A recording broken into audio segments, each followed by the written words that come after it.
Hello and welcome to my podcast. Do me a favor, subscribe to the John Keim Report wherever you get your podcast. You're watching on YouTube, hit that like button, hit that subscribe button. You can find us there as part of Ampire Media, Ampire.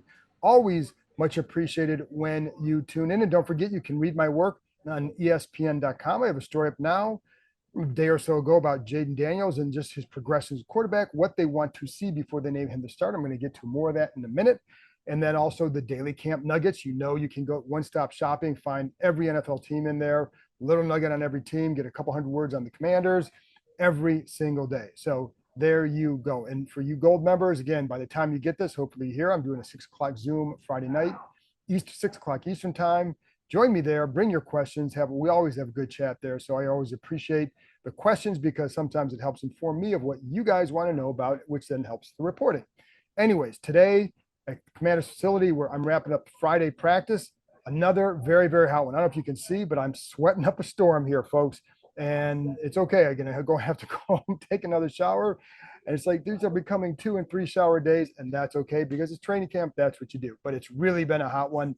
And also, today was Visitors Day at Commanders Park. You had Wale was here and met a bunch of talked to a few of the players afterwards, including Jayden Daniels. Met up with Adam Peters. I'm not sure Peters knew who he was. And then, a few other players, Brian Robinson, guys that knew, Daron Payne. And then Trey Lipscomb, an infielder with the Washington Nationals. He was here watching practice as well, met a few of the guys afterwards, including Jayden Daniels, and talked to Dan Quinn for a second.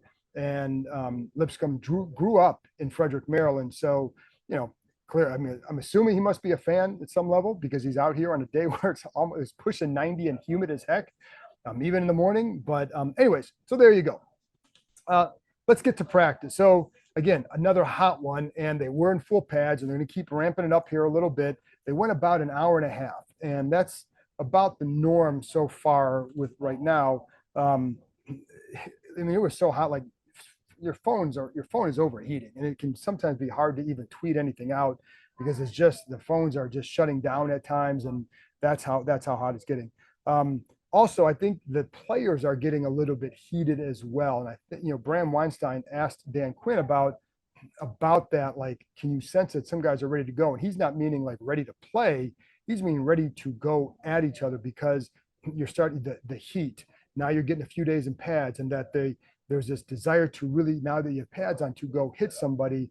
And then some guys are like, hey, I'm just trying to get ready. You don't need to pop me like that, which always kind of leads to some confrontations. There was some yesterday. Byron Pringle was involved in some stuff. And then today, Zach Ertz and Percy Butler.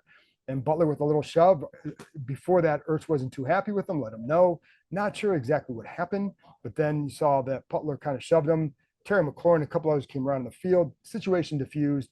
People moved on, but you can tell that there's a little bit, like they need to go face someone else and they need to hit another team. And that'll become the Jets joint practice session on Thursday. So anyways, and one little note, I'm going to be talking to Logan Paulson later today for a show that will come out Saturday. So tune in for that. I'm going to try and keep bringing you stuff every single day because I think there's that much interest in the team. So I'm going, doing a lot more, man. It's which is good.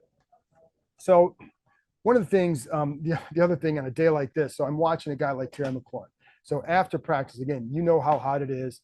And after practice, you have McLaurin goes up and chats with the guy who had been in with the military and had something for him. I think it was some sort of artwork that he gave to him, but chatted with him for a few minutes, went over and gets some jug work in on a side field, comes back over, talks to Wale for a minute, and then goes over and signs. And then I actually talked to him for about 5, 6, 7 minutes just for a story that will come out next week. And then he went and signed some more. And I was up in the tent probably about 20 minutes, half hour later after I had talked to him. And I still hear people chanting for Terry. So that's what he was doing. Brandon Coleman was out there for a long time. It was brutal. And when you have days like this, like it gets to be a lot. So anyway, also today, Andrew Wiley still not doing a whole lot, has tightness still. And then Derek Forrest, it's an injury-related situation, not sure exactly, was working on a side field. And Dan Quinn said he'd probably be limited, but he would probably be back out there, but in a limited role, perhaps early next week. So there you go. Now let's get to the practice field and things that are going on. I touched on the Jayden Daniels about what they want to see before he's starting. Well, guess what? They're not going to say that he's starting, but he has quietly continued to take more and more first team reps. And the last couple of days, he's the first quarterback out there. So it's been a slow progression, and it's almost like, you know, he was getting reps with the ones in various drills, but now he's the first guy out there in that full teamwork. And so this is kind of what happened in the spring. Mariota starts off during the OTAs, getting more and more of the reps. And then in minicamp, Daniels with the one. So whether or not they're naming it, this is the progression that Daniels has taken. Again, is this a surprise? Heck no. Like, we know this is going to happen. It's just a matter of what, you know, really, I think what the signals is they're seeing what they want to see from Daniels. Because if they weren't, I don't think they'd be putting into more of these positions. But what you hear from many people is just how much he gets it right now, and just his ability to process what he's seeing. And, you know, he's already doing things with, you know, maybe changing something or improvising a little bit based on the leverage of a cornerback or a leverage of a defender. And maybe with a little signal, like he's developing that sort of rhythm already with people. And I think that's where some of these guys get excited, because they start to see what you want to see from a quarterback, and especially a young one. So again, I don't know where it's going to go. I want to see him against the Jets, the Dolphins, and everybody else. But the progression has been right on pace for what they want to see. That's a good thing. And you hear that from multiple people. And again, that's like, I keep saying, like, whatever we see out here is what they're seeing that matters. Like, again, we'll see the catch. They see the why he did this, or why maybe he checked to this, or maybe what he was supposed to do, but he went here. The instincts are pretty strong. I think that's a separator from what we have seen at quarterback here the last 5 years or so, that you just don't have someone with these kind of instincts, period. And I'll tell you what, and I was talking to someone else about this today too. There was a group of people who were like, draft Joe Alton, roll with Sam Howell. Like, I like Sam Howell. I think he's going to get a chance in Seattle for sure now with Geno Smith out. However, Jayden Daniels and Brandon Coleman is a much better combination. So yes, you have to keep your quarterback healthy, but it takes more than a tackle. It can take scheme. It can take play calling. Those were things that failed big time last year as well. So it wasn't just about go get the left tackle and you're okay. No, it's you get the quarterback and you're okay. Because I watched Chris Samuels transition then to Trent Williams over almost a 20-year span with those two. The team wasn't very good during that time. More often than not, they had a losing record. So they needed the quarterback. They needed this young man to inject life into the franchise. And it's what he's showing behind the scenes that I think leads people to think like, hey, this could be fun with Jayden Daniels. So anyways, you know, and what you see too, but he's already, like, the other thing I wrote down in my notes, he's getting on the same page with the receivers, and you can see that. And that's sometimes it's just a matter of, again, reading the leverage, or it's reading, you know, whatever the coverage is. And also his inquisitiveness with the receivers and how that pays off, or the communication that he has. And other people will say, like, they just start to see he's not a guy that's ever going to grab you by the face mask and like, get your crap together. That's not him. He's going to lead in his way, but he's becoming more and more of himself, kind of joking and with defensive players doing that, but showing his personality. That's a comfort level, but it's also his style. And I think that's what's going to work for these guys. So, yeah, I mean, I think it's been pretty good. So today he had another back shoulder, Terry McLaurin. McLaurin was covered by Mike Samerstill on the play.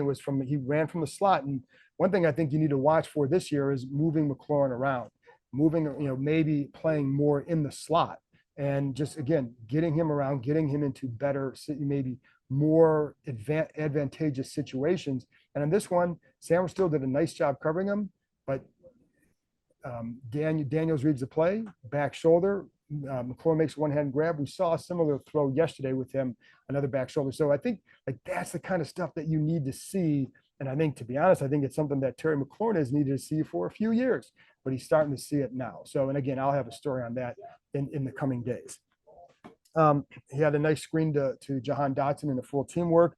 What he does well with that is typically he's giving guys a chance to run after the catch, whether it's through his accuracy or the pace of his progressions. Because if you get to your third progression or even your check down at the right pace, you give them a chance to run with the ball. And we've seen that more than a few times in camp so far. Again, the next step is showing it against other teams. We all know that.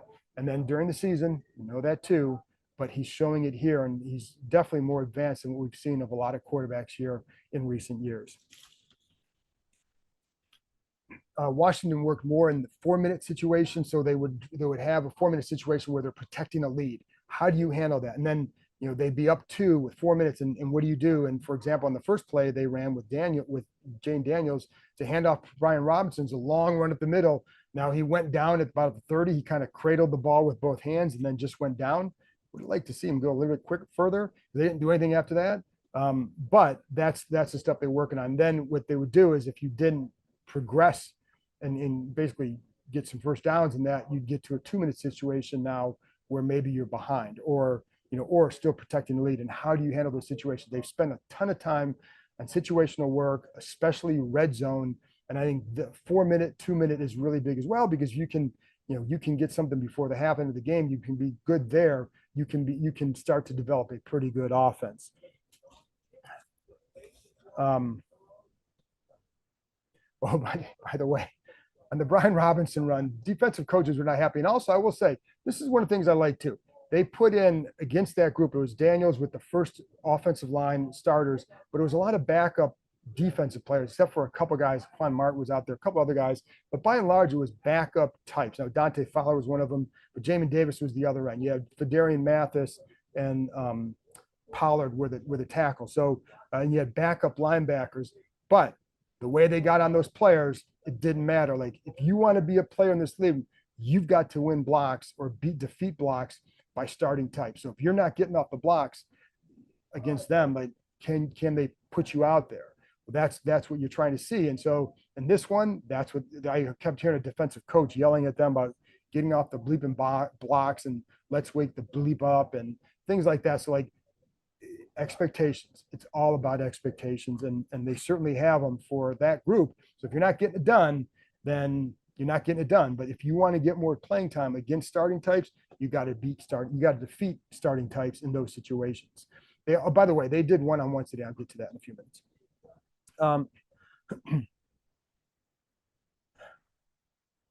Oh, and another one in that same 4-minute situation, in that same drive that Robinson ran, you had Daniels tried to connect with Dyami Brown going over the middle, a little in route.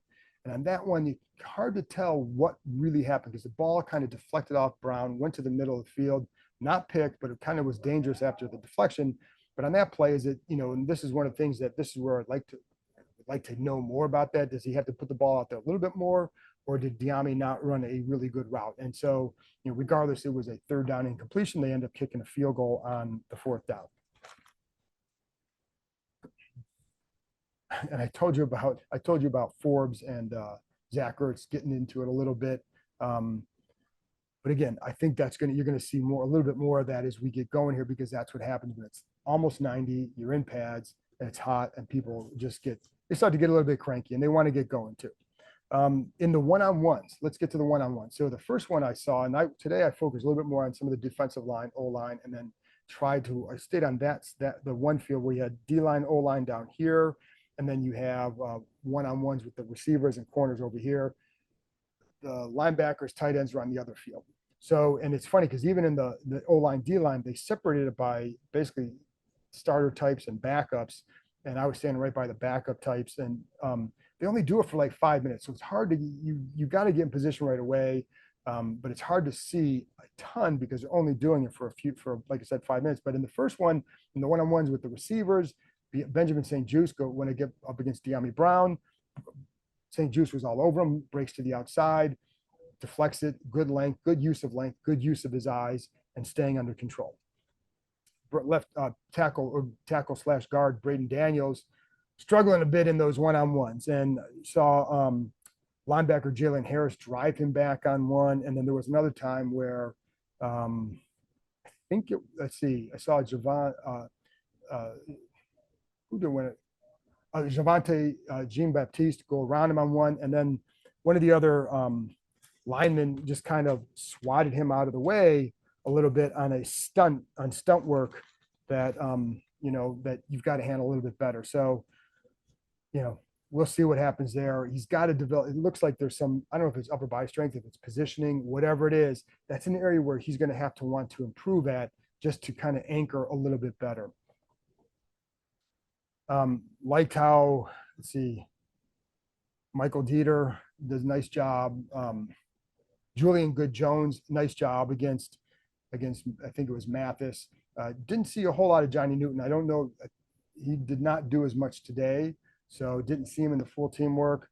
So, there you go. Byron Pringle, the good move, threw a double move at Nick Whiteside. Whiteside does a good job staying with it, breaks up the play. Then you had Marcus Mariota throwing a really nice deep ball, or threw a nice deep ball to Davion Davis against Chigozie and Anuzium, a guy that I like from the spring. Haven't really seen him do a whole lot this summer yet. Certainly not enough to say, oh my gosh, he warrants this or that. But in this one, Davis makes a nice catch down the sideline. And then you had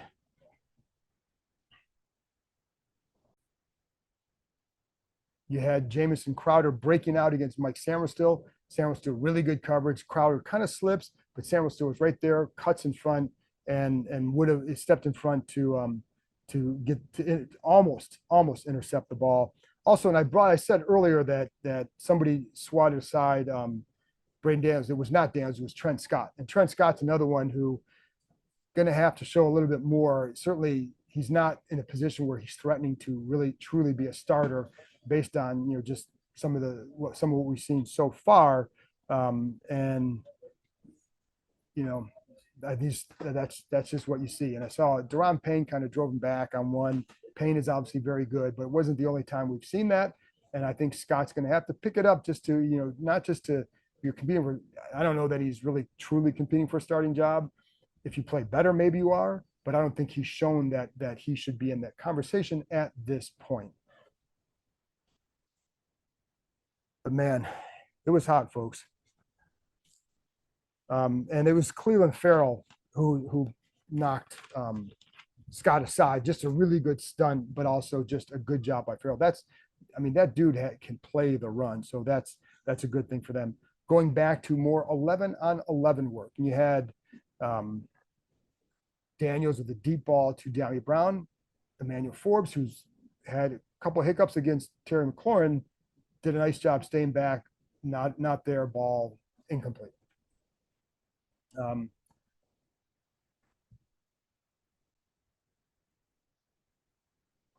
One thing that this coaching staff does, again, very much mixing their groups up, and again, trying to get backups facing starters, because you get a really good feel for where they're at before you start moving into the next phase, which is joints and then preseason games. One of the guys that it's funny because I think Ben Sinnott can help them. He can line up in different spots. We've seen that, but you haven't seen him have a whole lot of big plays in the pass game at this point. I've seen a couple drops by him, seen a couple of plays, but I think that's a guy that's like, you kind of like, let's see how he progresses throughout the summer, but it's not like he's been just jumping out and just, flashing big time. And it's funny because speaking of flashing, somebody asked Dan Quinn about that this morning, or he said he doesn't like to see necessarily guys flash. He wants to see consistency. And the guy that he brought up, there were two guys that he brought up. One was Sam Cosmi. And, I think he knew that he was good, but I think he's been surprised at how consistently good he is. He said it's like he's been playing guard for years, and which I would agree. I think Cosmi seems to be more of a natural guard. And I talked about that before, but I think it's interesting that the way Quinn has talked about him, he's been very consistent. And really, this is probably his best camp, and I think he's had some good camps, but this is probably his best one. Then the other guy he brought up too is Mike Samuelstill. And just for a guy who's in his first camp playing inside and all that. And I think because playing inside is not easy. Playing inside is you have to know a lot of different things. You have run responsibilities, you have pass, you have more questions that you have to answer at the line of scrimmage than you would as an outside corner. Because outside corner, you can eliminate a number of routes just based on alignment. Inside, it could be certain formation, but it could be a run, it could be a pass. It could go this way, it could go that way. And there's just more maybe, certainly a lot more to consider. And he's doing a good job handling that inside. Jamin Davis told you that they might try to get him some more work at linebacker soon. Did not see that today. Saw him as an end. And when he can use his speed, that's when he's effective. We've seen that before. So there you go. Second offensive line today, Cornelius Lucas, Michael Dieter, Julian Good-Jones at center. Dieter was at guard. Chris Paul at right guard. And Alex Akingblu was at right tackle. So finally, you had Tyler Owens with another pick. Ball bounces off Marcus Rosemy-Jack Saint's hands. Ball was a little bit behind. I think it was from Marcus Mariota, a little bit behind him. Not a perfect throw, but certainly through his hands. He probably could have grabbed it off the hands. Owens right there with the pick, trips over Rosemy-Jack Saint, but a nice play by Owens. Continues to show up. I think, again, he's a guy that I think is worth monitoring over the next few weeks through the joint practices and the games, because just to see what do you have there. And, we'll see. But anyway, that's the wrap up from practice. I will be, like I said, I'll be back on, oh, by the way, I lied. The kicker competition. So that both guys went 5 times a day. Both were 4 for 5. Both missed from 50 yards wide right. Both made the next kick after that, which was from about 53 yards. So there you go. That's the kicker competition. Let's end on that one. Again, thanks for tuning in. If you're a gold member and you hear this in time, join me at 6 o'clock Eastern time for a Zoom on Friday.